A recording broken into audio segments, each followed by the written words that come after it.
Après Meisenthal, nous voici à Sarreguemines. Sarreguemines, ville de sport, on va parler lutte, on va parler natation, on va parler gym, on va parler athlétisme. Un super programme sur le parcours de la flamme, c'est la seconde étape.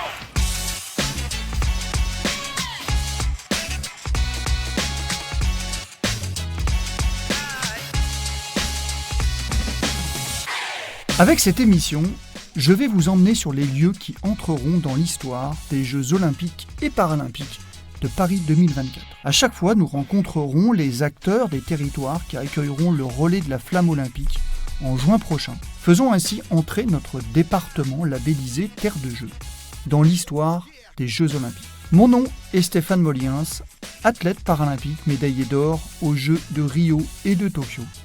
Et je vous emmène à travers la Moselle sur le parcours de la flamme.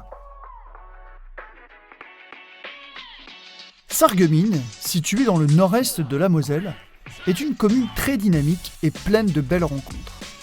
Et on va commencer avec celle du maire de la ville, Marc Zingraf, que je vais rejoindre en passant par l'hôtel de ville et en empruntant une petite porte secrète qui nous amène au cœur de l'un des lieux les plus connus de la commune.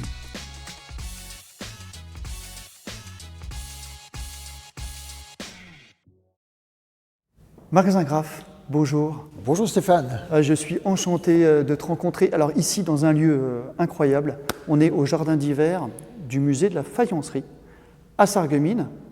Et à côté de nous, deux œuvres incroyables. Est-ce que tu peux nous raconter un petit peu cette histoire ? Oui, eh bien, tout simplement, nous sommes ici dans le berceau du sport sarregueminois, puisque le sport sarregueminois a été largement promu, relancé par l'activité du paternalisme des faïenceries au XIXe siècle, dès le XIXe siècle, puisque les patrons des faïenceries de l'époque se sont dit qu'il fallait œuvrer pour le bien-être physique, moral aussi, des employés. Donc, en sponsorisant le sport, en organisant autour du casino des faïenceries qui se trouve juste en face, des activités très diverses comme la natation, la pétanque, le tennis, et qui se sont développées à partir de là. Et donc aujourd'hui, si nous avons du succès dans le domaine sportif, c'est un peu grâce à eux.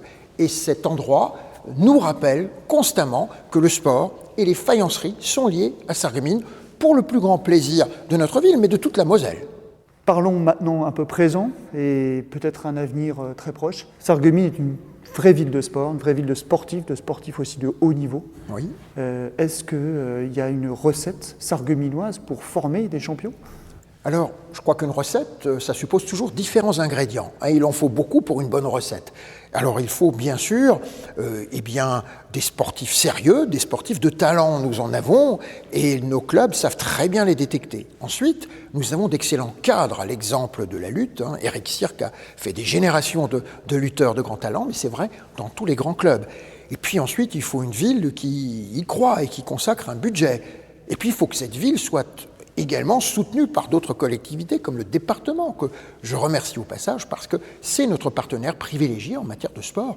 J'ai toujours beaucoup de plaisir à travailler avec le service des sports du département. On a de longues années d'expérience de travail en commun puisque, je le rappelle, j'ai été adjoint en charge des sports avant de devenir maire. On se projette un petit peu plus loin encore. La flamme olympique, le 27 juin prochain, passe par cette ville-étape qu'est Sarreguemines. Qu'est-ce que ça représente pour toi, maire, mais aussi pour l'ensemble des Sarregueminois ? Je crois que pour l'ensemble des Sarregueminois, d'abord, c'est la reconnaissance.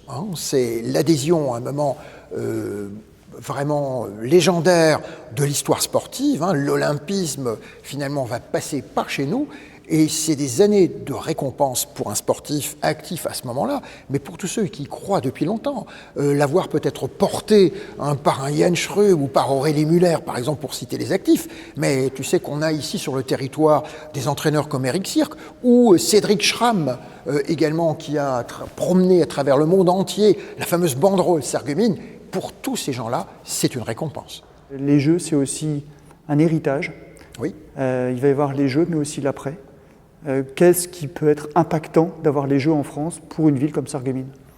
Alors je pense que d'abord, tout le monde est gagnant dans une aventure comme celle-là. On a beaucoup parlé des sportifs, Mais je pense à nos commerçants, je pense aux parents qui ont besoin aussi finalement de faire de la pédagogie, d'avoir de l'action pour les enfants. Je pense à la visibilité de notre ville en Moselle, je pense aussi à ces faïenceries qui nous entourent. Je pense que du point de vue du département de la Moselle, c'est l'occasion de montrer un petit peu la diversité des richesses de notre territoire mosellan. Sarreguemines, en tant que ville, va s'y retrouver, mais Sarreguemines, en tant que ville, va pouvoir montrer quelle est sa place dans le département. La marque Moselle, c'est aussi, quelque part, un petit endroit, la marque Sarreguemines, au service de la Moselle, bien sûr. Merci Marc pour cet entretien, on est ravis et puis tout ce que tu nous as dit nous a parlé en tout cas et on souhaite plein de belles choses à cette belle ville de Sarreguemines. Mais merci à toi Stéphane, merci beaucoup. Bon, c'est bien beau tout ça, mais ce musée-là, moi j'aimerais bien aller le visiter un peu.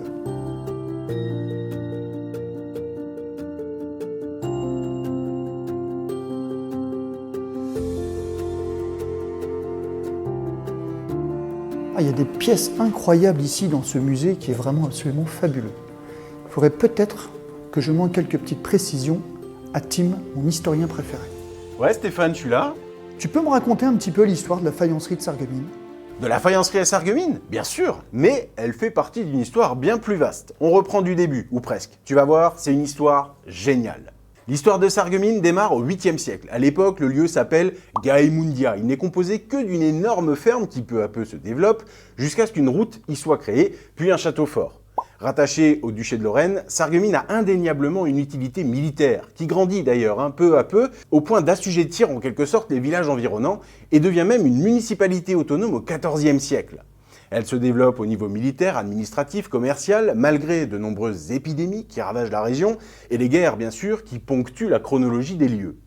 L'économie va se développer à partir du XVIIIe siècle, grâce notamment au commerce du bois, mais aussi du textile. Mais la grande industrie qui marquera durablement la ville de Sarreguemines, c'est bien sûr la faïencerie. Le développement industriel est tel que les grands magnats de l'industrie vont se bâtir une fortune colossale. Et les infrastructures, évidemment, s'adaptent aussi. Des canaux, des routes, des chemins de fer et d'immenses usines voient le jour. C'est une époque de grande prospérité. La population de la ville grandit chaque année jusqu'à atteindre 23 000 personnes à la fin du XXe siècle. Après les deux guerres mondiales, la ville se reconstruit et se tourne peu à peu vers son voisin allemand.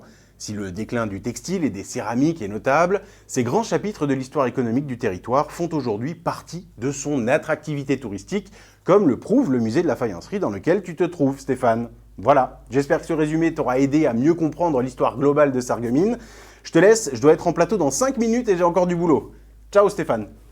Merci Tim, tes explications ont été parfaites, une fois de plus. Allez, on y va parce qu'on a rendez-vous. Notre petit tour dans la ville nous amène ensuite à l'Institut médico-éducatif de Limbersberg, un peu à l'écart du centre-ville. Et c'est ici que je rencontre des super sportifs et leurs super coachs. Alors ici, on va rencontrer des lutteurs, et des lutteurs qui sont super bien encadrés parce qu'il y a mon pote Eric Cirque qui est avec eux. On y va. Salut Eric! En forme. Ah ouais. Regarde. Ils sont tous en pleine forme. Tant Ils mieux. sont tous les futurs champions olympiques. Hein? Alors Eric, merci vraiment de nous accueillir ici à l'IME de Limbersberg. Oui. Ouais. Alors, toi, tu es entraîneur de lutte à Sarreguemines. Est-ce que tu peux déjà nous présenter un peu le club de manière générale? Le club est plus de centenaire. C'est un club qui date de 1889. Et voilà, où on a différentes activités, où on fait de la lutte olympique, on fait la lutte plaisir, on fait un peu tout genre de lutte, lutte gréco-romaine, lutte libre, lutte féminine, et on fait même de la lutte handisport. Et c'est pour ça aujourd'hui, je suis fier de pouvoir vous accueillir justement au Himmelsberg avec les enfants de l'IME. Eric, peux-tu nous expliquer quelle est la genèse de ce rapprochement entre le club de lutte dans lequel tu es entraîneur et ici, l'Institut médico-éducatif? C'est sous proposition justement de l'IME qui m'avait proposé justement de venir faire une intervention et de faire découvrir la lutte. Et il y a à peu près 3 ans, donc on a démarré ce projet et j'ai trouvé ça super génial. Et surtout qu'au jour d'aujourd'hui, ces enfants qui sont ici, les plus grands, justement, qui sont Stéphane, Philippe et Mathias, s'entraînent avec l'élite du club. Donc c'était vraiment de montrer au monde entier, justement, qu'il n'y a pas de différence, que l'handicap n'existe pas. S'il y a plus d'handicapés, c'est plus nous que eux. Et voilà, donc c'est un grand plaisir de pratiquer la lutte avec eux et de leur faire découvrir. Vous êtes allé au championnat de France cette année, à Ballaruc-Lévin. Raconte-nous Exactement. un petit peu cette expérience. Ben, ça a été génial. J'étais un peu surpris du niveau déjà, parce qu'on voit certains jeunes vraiment qui s'entraînent et tout, et qui ont la volonté vraiment de réussir. Donc un super parcours. Et justement avec le centre, comme on s'entraîne régulièrement, ils viennent au club. On a eu de super résultats avec plusieurs médailles d'or, des médailles d'argent, des médailles de bronze. Et avant tout, ça a été aussi de découvrir sur un autre aspect ces enfants. Je n'avais pas l'habitude. Et d'être avec eux, vivre avec eux pendant 5 jours, c'est génial. Est-ce que tu penses que la lutte française pourrait avoir des représentants médaillés cette année, enfin l'année prochaine à Paris? C'est le souhait. On essaye, mais je sais que la lutte, rien que pour se qualifier pour les Jeux, c'est hyper complexe, c'est dur. Au jour d'aujourd'hui, nous avons une fille, Kumba Larocque, qui a réussi à se qualifier au championnat du monde. Il va y avoir 2 tournois internationaux, donc le tournoi européen, le tournoi mondial, où je pense que la lutte libre, la lutte gréco-romaine et la lutte féminine vont tout tenter pour essayer de qualifier encore d'autres athlètes pour les Jeux. Dernière question, Eric. Qu'est-ce qu'il faut pour être un bon lutteur? Oh là là. Alors là, c'est tellement riche. Je pense que c'est un peu comme dans tous les sports. Apprendre des choses, il faut travailler techniquement, il faut du physique, il faut un mental et il faut vraiment avoir un respect de son adversaire et de tout pour réussir. Merci beaucoup. Mais c'est moi On qui se te dit à remercie. très vite. Ouais, à bientôt.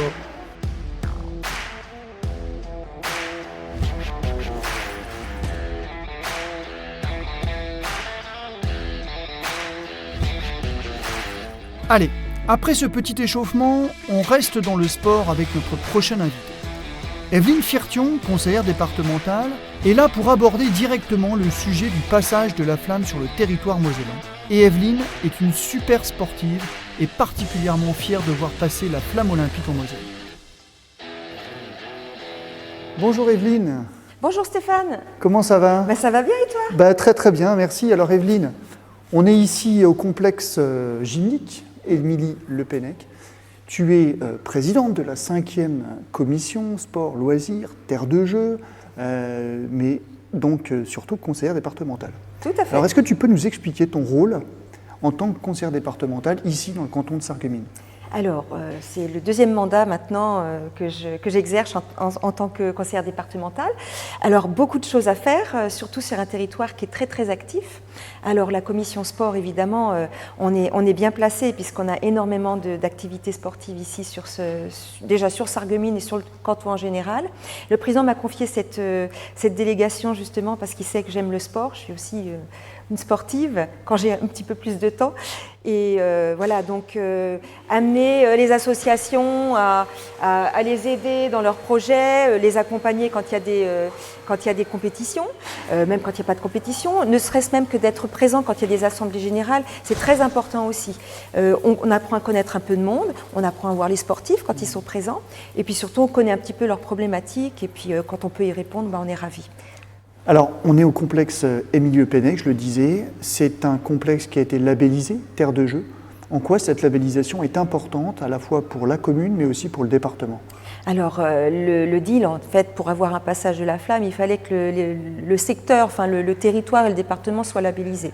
Donc, il y a eu toute une campagne d'information pour expliquer l'intérêt justement du passage de cette flamme.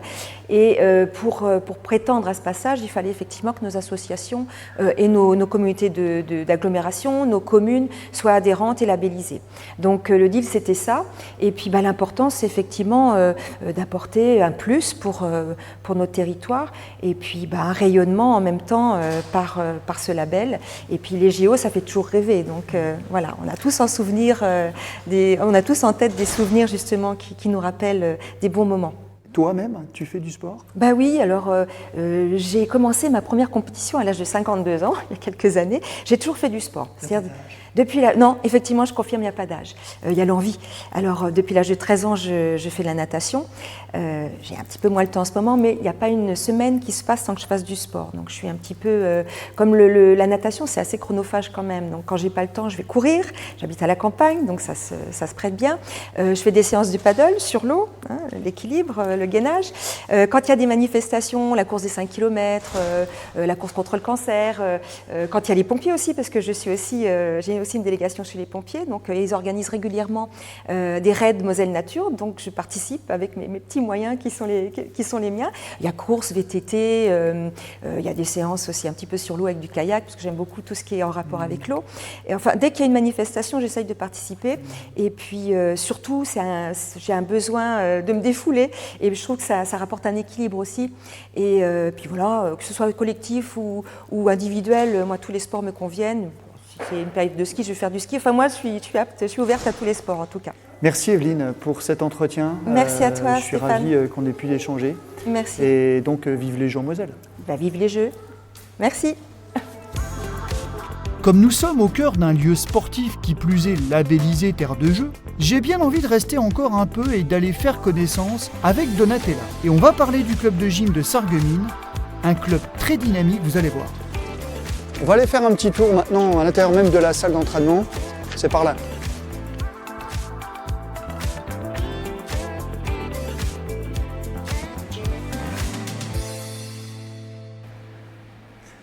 Salut Donatella. Bonjour, Je suis content que tu me reçoives ici. je suis également ravie de pouvoir vous recevoir aujourd'hui. Dis-moi, tu es présidente Oui. de l'association de gymnastique. Comment tu le surnommes c'est Notre marque de fabrique, c'est Asso Gym Sarreguemines. Ouais, ok. Asso Gym Sarreguemines. Présidente, alors raconte-moi un petit peu ton rôle et puis ton club. Alors, le rôle du président, c'est d'être le garant de toutes les valeurs du sport, hein, et notamment des valeurs de la Fédération française de gymnastique, telles que le plaisir avant tout. C'est ce que j'aime mettre en avant en tout premier. L'excellence, bien évidemment, qui fait partie du monde de la gymnastique, et également les valeurs telles que la solidarité, la responsabilité et le respect. Donc, en tant que présidente, mon rôle, c'est de représenter l'association et bien évidemment de ramener la gymnastique partout où c'est possible. Est-ce que tu peux nous présenter ton club, les licenciés, les différentes activités qu'on y pratique? Alors, le club, actuellement, nous sommes 800 licenciés. Donc, c'est le plus grand club de Sarreguemines et le deuxième club de gymnastique de Moselle. Donc, nous sommes très fiers de cela. Et les disciplines que l'on pratique, donc, ça va être la gymnastique artistique féminine, la gymnastique artistique masculine et également le trampoline. Donatella, on est ici dans la salle d'entraînement qui est déjà très impressionnante, mais tu vas m'emmener dans la salle de compète juste à côté. C'est ça. À tout de suite.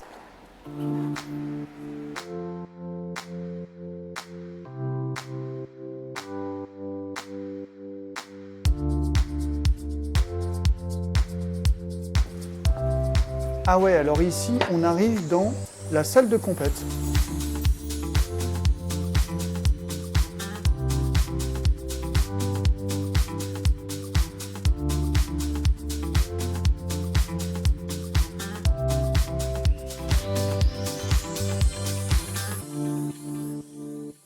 Alors Donatella, ici, c'est la salle de compète, comme on le disait. Alors, tu me disais aussi que vous receviez des compètes nationales et internationales. Ça, exactement. Donc, il nous arrive non seulement de recevoir ce qu'on appelle des compétitions interdépartementales du Grand Est, mais également lors de la Cup. Donc, c'est vraiment un événement qui est connu de tout le monde. Voilà, c'est un événement, par exemple, je suis allée aux internationaux à Paris-Bercy et on nous parlait de la Cup de Sarreguemines. Donc c'est un événement qui est connu de tout le monde, en tout cas dans le monde de la gymnastique. Et là, on reçoit des équipes d'Allemagne, du Luxembourg. C'est vraiment l'occasion de montrer de la belle gym. Merci beaucoup pour ton accueil ici même dans tes complexes, parce qu'il y en a plusieurs en un. Et puis, on souhaite évidemment longue vie à cette association et on suivra évidemment avec intérêt votre accueil peut-être des délégations françaises et étrangères.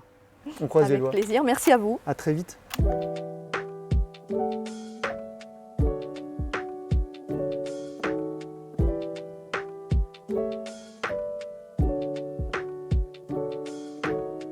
Sarreguemines, ville sportive, mais aussi une ville où se promener est agréable, notamment au bord de la Sarre qui traverse la commune.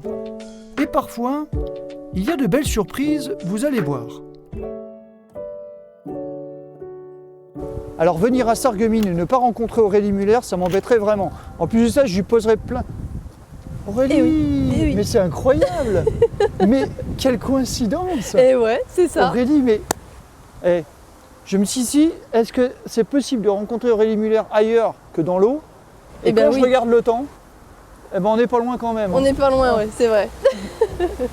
Aurélie, on est ici à Sarreguemines, on est chez toi, vraiment. Et moi, la première question que j'ai envie de te poser, c'est comment t'es arrivée à la natation et puis surtout, le choix de l'eau libre. Alors, moi j'ai commencé la natation grâce à mes parents, parce qu'ils m'ont emmenée toute petite au bébé nageur. On m'a dit que j'aimais beaucoup ça, donc j'ai été inscrite à un club. Et puis ensuite, j'ai continué, j'aimais ça, j'aimais beaucoup ça, donc j'ai suivi aussi mes copines qui se sont licenciées au club de Sarreguemines. Donc ça fait maintenant presque plus de 20 ans. Après, j'ai fait mon cursus en natation, donc en natation bassin, où j'étais forcément déjà prédisposée vers le demi-fond, donc 400, 800 et 1500. À te faire mal, quoi. Ouais, c'est ça, à me faire mal, ouais. Et en fait, en 2006, c'est vraiment là où j'ai mes très bons résultats en junior, sur 400, 800 et 1500. Et en fait, à cette époque-là, le 1500 n'était pas une discipline olympique. Donc je m'essaye à plus grand, je m'essaye à un 5 km en été au lac de Gérardmer. La révélation. Voilà. Et ça s'est super bien passé, j'ai adoré être en milieu naturel. Et après tout s'est enchaîné très très vite parce que l'année suivante je me qualifie au championnat du monde. Et c'était parti de là.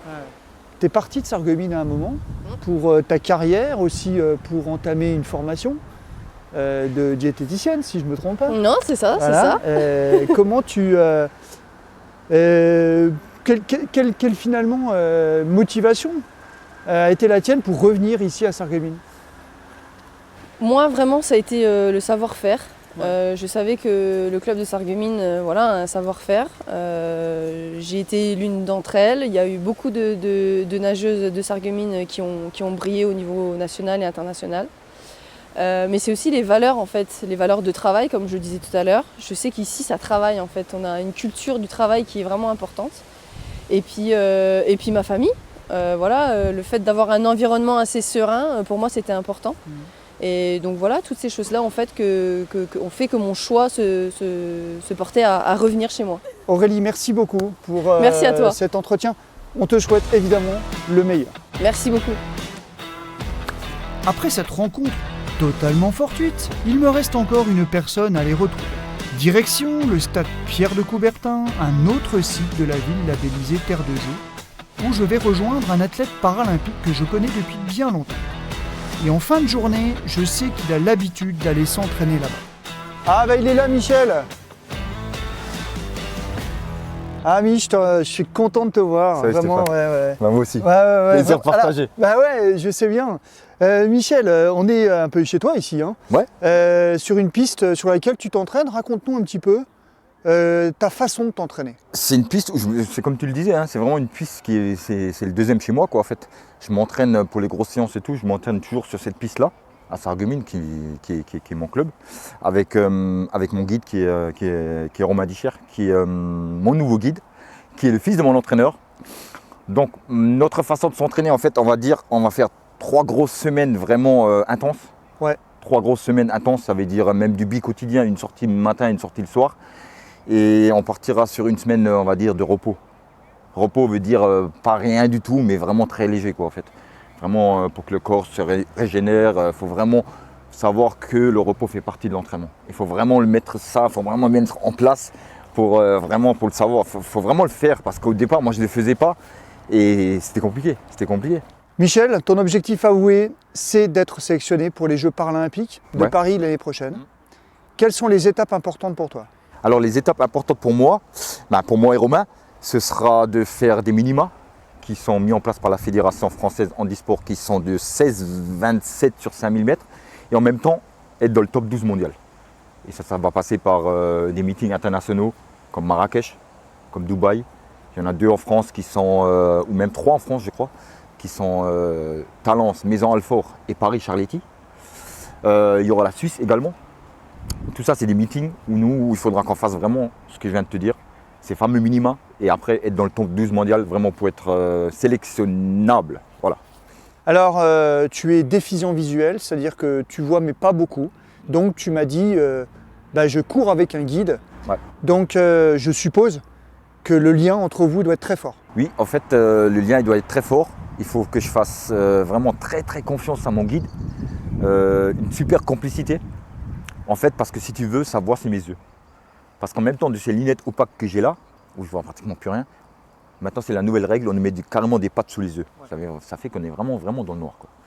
Donc si moi je ne fais pas confiance 100% à mon guide, et qui est cette fameuse alchimie et puis cette entente, ça va être compliqué. Ça va être vraiment compliqué parce que, comme je te disais, sa voix c'est mes yeux. Donc il faut vraiment que je sois focus sur sa voix et sur tout ce que j'entends en fait. Bon Mich, c'est pas de tout ça, mais maintenant tu files à l'entraînement. Allez, file. À bientôt. Beaucoup de surprises tout au long de notre visite de Sarreguemines. Une ville très sportive et heureuse d'accueillir la flamme olympique. Et bien sûr, une ville pleine d'histoire, et ça tombe bien, puisqu'avec le passage de la flamme, la commune entrera dans l'histoire des Jeux olympiques. Vous l'avez vu, Sarreguemines est une ville riche de sport et de sportifs. Je vous donne rendez-vous très bientôt pour la 3e étape du parcours de la flamme.